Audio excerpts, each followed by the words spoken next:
رجال تزوج له بنية. رجال تزوج له بنية. اي طبيعي رجال يعني طبيعي. لا ما تبي لها جلسة. رجال تزوج له ذيك البنية طال عمرك ما شاء الله. ولا امه قايشرة، ام البنت، ام الولد ام الولد قايشرة أيوة. ما تنتحارش، كل الدنيا تقف لها الى منهم، ما حد يحارشها ولا حد يقول لها شيء ولا مرة. مشيت اوامرها اللي تبي كذا، مثل المسطر. مثل المسطرة، اشد الله اكبر، اشد من المسطرة. ايوه. الوليد مبسوط هو زوجته ومستانس وكذا، لكن سن الام ما جازت له هذا البنيه. اي ما جازت. اشتغلت الغيره والله. عاد غيره ما ادري وش، لكنها ما جازت لها. لا حاول فيها يا ميمتي يا حبيبتي، ما في فائده. لا ماشي ما ارتاح، لا علس كذا. الجا ذاك اليوم الى واصله الدعوه. قالت يلا بيت اهلس. يقول هلو. اي يا قالت اقول يلا بيت اهلس، توكل على الله. عشان ما طلقها. لا المهم بغتها يا خاله يا خاله يا هديت يا عافيت تكفى. قالت اقول توكل على الله يلا. لا حول ولا وطرديها. راحت البنيه، عندهم حول بعض مو بعيدين. اي راحت البنيه عند اهلها وبلغت زوجها. اي الله يمضاق صدره، انا وش اسوي؟ يحب زوجته ولا قصرت معه، لكن امه يعني وين يروح؟ ام الولد. لا عشان اكون مع القصه، ام الولد اللي ضاق صدرها. ايه تبي انادي ابو سيف؟ لا بس شفت؟ المهم راح الولد وشكى على شيخ قبيلتهم. قال الموضوع كذا وكذا وكذا وكذا، وانا والله احبها ولا ودي ولا عندي، لا اقدر اطلع ولا اقدر اروح ولا مخلي امي. ابوه متوفي ولا وين؟ اي ابوه مو موجود. المهم قال الشيخ اجل انا ما هو بنافع مع هذه كلام. يعرفها زين هو. ما هو بنافع معها حكي ذي، هذه لازم اشد عليها. نعم. راح وكلم واحد في الشرطه قال ابي تجي معي، بس توقف معي بس كذا، على اساس يعني لعلها تهدأ ونزين الامور. هيبه. اي نوع من الهيبه. ويجي طبعا قال ان شاء الله الحين بتزين الامور تترتب. يوم انها طلعت قالت شو عندك يا فلان؟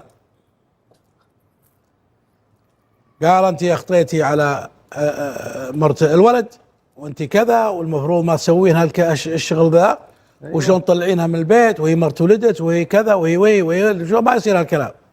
ولا جاب منها غلط. عطت ذيك الابتسامه. قالت ما شاء الله يا شيخ فلان، سانهم نصبوك تفك بين الحريم تدخل بيننا، وانت انك ما نصبتها الا لغيرها فلا توكل على الله. ارفع علومه. اي والله. والله قويه. يقول ويدق اللطف كذا وينسحب ويروح. ها بشر. قال اقول راح انت وامك دبر امورك مع امك، لكن لك مني اني باذن الله ارتب لك بيت انت قاعد فيه. هم امك والله العظيم راح رجل مناقش ولا قايل شيء. كان قال الشيخ تزوجها يا شيخ. ها كان قال الشيخ تزوج امي عقب هالكلمه هذه دمار من كرش ما سواليف. مثل هالمساله هذه طبعا هو موجود، هذا واقع قصه حقيقيه طبعا لا نقاش فيها. اللي ينقلها لي رجل ثقه ثبت. لكن المساله وين فيه؟ ايوه يعني هنيئا لزوجة الابن اللي صابرة على خالتها. لا صحيح. اللي مسايسة خالتها. لكن مثل ما قال ابو عبد العزيز احيانا الغيرة تغلب. فلربما غيرتها هي اللي هنا على الزوج ايضا يعالج مسألة الغيرة. يعني انت وانت عند والدتك وزوجتك معك، عط امك مكانة عليا، زوجك لا تلتفت له، واتفق انت وياها يا فلانة اذا صرت عند امي ترى ماني معطيس وجه. صحيح. مرة ولا مهتم فيه ولا اللي مهتم فيه ولا اللي مناظر ولا مرة. صحيح. فلا تستغربين. خلاص اتفقنا. بس يبقى امر ابن السامين. اسلم. ما لها حق انها تطلب منه الطلاق ولا لها كلام عليه شرعا. يعني ما يجوز لها، وهو ما فيه يعني مسألة انها عقوق بطلق عشان ما عقب امي، لا ما لها عليه كلام، فيصبر عليها ويسيس الامور. اما طلاق لا، ما يجوز يطلقها علشان امه تقول طلق. صح. شرعا صدقت.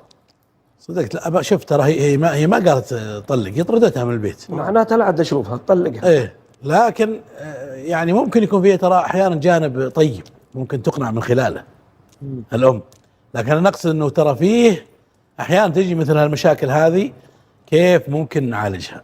انا ابغى اسمع منكم كيف ممكن نعالج مثل هالقضيه.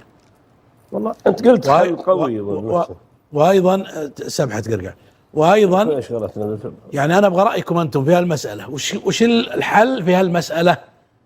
اكتبوا لنا الحل في هالمساله، ترى هذه قصه واقعه حقيقيه لا نقاش فيها واعرف والمشكله قائمه نبي حل. ايه نبي حل هالمشكله، خلوا الام الان لعلها تسمع يعني حديثنا وبالتالي توجه توجيه طيب نقراه من الهاشتاج. يا سلام. فاعطونا حل لهذه المساله.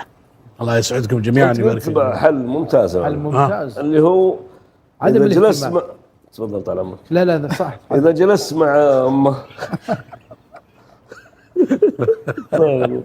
فيقول يعني يقول لمرته ترى أنت ولا شيء عند أمي، إذا صارت أمي موجودة فتحملي. نعم.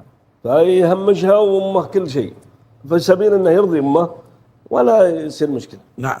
لكنه ما طبعا ما يسيء للزوجة، لكنه يسايس الأمور. يا سلام. تفضل طال عمرك. حلو، كلام صحيح. كلام صحيح. كلام صحيح. الله يطول هذا اللي بغيت اقول. نعم هذا كنت بتقول هذا الحل المناسب. الحل المناسب الممتاز، وغير ذا الحل لا في حلول ثانيه. في حلول. ايه في حلول. انا لكن هذا نبغى نسمع منكم بس. ايش رايك ابو فهد؟ الحياة فيها قانون للحياة اللي هو التغاضي، هو السعادة كلها. يا سلام. التغاضي عن أي مشاكل معك، سواء في بيتك، تعاملك مع الناس، تغاضى عن أكثر الأشياء. بس هذه طردتها الآن، نبي حل. طردتها اللي قلت أنت حلك هذا سليم جدا، هي ما طردتها إلا من باب غيرة تقريبا. يا سلام. الأم الولد هذا عايش معه طول حياته، ودخلت عليهم حياة جديدة الحين، ويمكن شافت اهتمامه زايد بالزوجة، طغى حب الأم غيرتها على ولدها أنه كان لي أنا الحالي، الحين صار فيه صح شريك ثاني معي فيه. إذا المعالجة عند الابن. المعالجة عند الابن والزوجة. يا سلام يا سلام. عند الابن والزوجة اثنين. يا سلام. في إضافة محمد؟ بسم الله الرحمن الرحيم، الحمد لله رب العالمين، والصلاة والسلام على سيدنا محمد أشرف الأنبياء والمرسلين. حقيقة قصة جميلة، ويعاني منها مثل ما قال أبو عبد المحسن كثير من البيوت والمجتمع، وخاصة إذا كان الفارق السن كبير بين الأم وبين البنت اللي هي زوجة الولد. يا سلام. ومثل ما ذكروا الأخوان هناك عوامل كثيرة، سواء النفس، سواء التفكير، سواء النظرة للكنة الجديدة البنت بتاخذ ولدي مني، هذه كلها تدور في عقليات الأم. وإحنا قرأنا السير وقرأنا القصص، ترى هذه مو مشكلة تتعلق بطبقة معينة، ربما في أعلى الطبقات الوزير يعاني، ورجل الأعمال يعاني، والدكتور يعاني، وغيره يعاني. أبو عبد المحسن ذكر جزاه الله خير أنه الشيخ اللي جاء يعدل إصلاح ذات البين. طبعا المرأة مع الأسف شوي يعني سليطة اللسان، قالت أنت عينوك تصلح بين حرمتين. نعم عينوني، ويعني المشايخ جزاهم الله خير ومراكز إصلاح ذات البين كثير ما تدخلوا، ولله الحمد حلوا قضايا كثيرة بين النساء، بين الأخت والأخت، بين الأم والزوجة، بين الزوجة وخالتها، يعني أشياء كثيرة. هاي المفتاح الأول. المفتاح الثاني، دائما المرأة صاحبة المكانة اللي تنظر لأولادها أو بنات دون منها، يعني هي ربما ذول متعلمين هي غير متعلم، هي ما تنظر للجانب هذا، تنظر أنه تجارب الحياة عندها أعلى من تجارب الآخرين. أنا من وجهة نظري، وربما هذه كانت يعني أكثر من مرة أنا سمعت فيها، أجيب قرينة هذه المرأة، أختها، جارته، صديقته. شوف عاد أنت أنا يا عبد الله أعرف منهم اللي يأثرون على أمي، أعرفهم، فلانة وفلانة وفلانة، فأنا أقول جميل لو أنه استطاع أن يفتح قناة مع الخط الثاني وهو المؤثرين على الأم هذا. وحقيقة المفاتيح كثيرة جدا، لكن ما أبي أستأثر بالموضوع، وهذا اللي حبيت أشارك فيه. الله يسعدك. أبو حسيني، عرف الحكمة. الحكمة؟ إيه الحكمة هي الأناءة. غلط، عرف الحكمة. رجاحة العقل. لا غلط، عرف الحكمة يا ابو. أكيد في شيء هذا. أعرفني السؤال فاتتني به، لكن أنا أشوف الحكمة هنا تجربة الحياة. غلط، عرف الحكمة أبو تركي. وضع كل شيء في نصاب. غلط، عرف الحكمة أبو فهد. دعني بما أن الخيارات كلها طلعت خطأ أستشهد بحديث أو أثر. رأس الحكمة مخافته. هذا رأس الحكمة. الحكمة هي رأسها، ايش تبي بغيرها الرأس؟ أنا عندي جواب غير جواباتكم كلها. اسلم. نستفيد منك، نستفيد يا عرف عبد العزيز. الحكمة. أنا بكتب محمد عبد الله الدر على طول. يا سلام. يستاهل. ما شاء الله تبارك الله. نتعلم تجسيد منك بعد الحكمة. محسن. الجمال هذا. نتعلم الكلام منك الجميل. والله. الله تعلمنا يسعدك. منك ما شاء الله الإجابة الصحيحة. الكلام الجميل هذه إجابة والسجع الجميل وافية والحكمة يعني، ما ما شاء الجميلة. الله. اي والله. يعني فعلا. مداخلة بسيطة أبو محسن. تسلم. بالنسبة للموضوع هذا البنت وأم رجلها، وش السبب اللي خلى الأم تغار من البنت؟ صح. هذا دليل بر ولدها بها من قبل، فكان معها دائما، ففجأة جت هذه وخلت جزء فبدأت الغيرة. لكن في بعض البيوت الأم مع عيالها عادي يعني، لذلك تلقى في بيوتهم ما عندهم مشكلة. لكن هذا دام أن الوالدة محتويته وجت هذه وخذت بدت لا وسليطة. ايه سليطة بقوة يعني، ما حد يقواها. شخصية قيادية واضح. الله. شخصية قيادية. يا سلام. ويمكن الزوجة والابن يعني غفلوا عن موضوع انها هي القيادة في البيت ولها السيطرة، كأنهم يعني انا برضو احملهم جزء من المسؤولية، الزوجة والزوج، ابنها وزوجته. يعني هذه الام واضح انها زي ما قال ابو عبد العزيز شخصية قوية قيادية، وكأن هذه الزوجة سحبت بعض الصلاحيات. يعني كأنها تقول الآن الزوج يعني مثلا لبسه، طلعته، جيته، أكله. بعض الأمهات تهتم بأكل ابنها، ليش تجين أنت الآن تغيرين طبيعة أكله؟ فهل يعني الأشياء التفاصيل الدقيقة هذه لازم ينتبهون لها. يا سلام. يعني لازم الابن وزوجته يتفقون على خارطة الطريق مع أمهم علشان تستمر الحياة. يا سلام. يبقى أنها أمه ما في مجال أنك تقول والله هاوشها ولا يعني أنكر فضلها، ما في مجال. لازم تحددون لكم أنت وزوجتك خارطة الطريق تتعاملون مع هذه الشخصية القيادية القوية.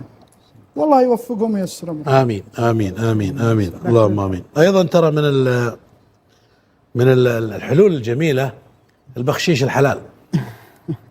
والله صحيح. زوجة الابن لو تأخذ هدية تعطيها خالتها، صحيح. السلام. أنت كزوج قل حرمك هذا تعليقه، سلسلة، شيء، خاتم، صحيح. كلنا حسب قدرته عاد. نعم.